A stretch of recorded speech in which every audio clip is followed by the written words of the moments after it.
Hi everyone, Kim Peremsky here with Agile Prowess, and I wanted to share one of my favorite techniques for how a Scrum team could conduct a daily Scrum. I'm sure for many of you, you probably use the approach of walking the team, where you typically go in some sort of a round robin fashion, and it might look something like this. It might start off talking about backlog item number one, Marcus having a discussion about where he is and the challenges he has with his work. Then Marianne would be next, and that means talking about backlog item number three. Moving on to Kieran, back up to item number two, then to Rahul. Now we're talking about item number four.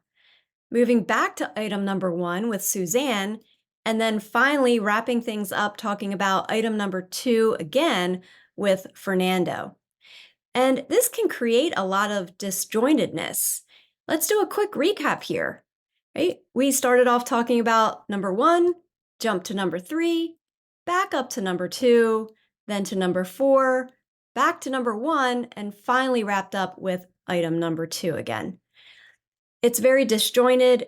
It takes focus away from the work at hand. It puts a lot of focus on the individuals and the work that they're doing, but not really focused on that collective view of the work and whether or not the team is on track to ultimately meet its sprint goal.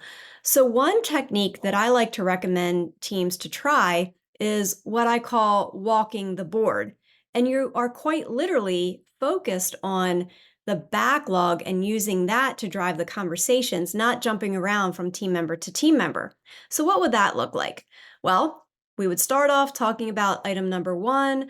Marcus and Suzanne would share where they are with that backlog item. They would have their appropriate discussion. And then the team would move on to talking about item number two.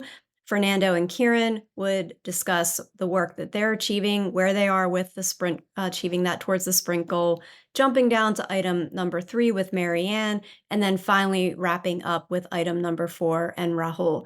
It creates much more cohesion. It's much cleaner.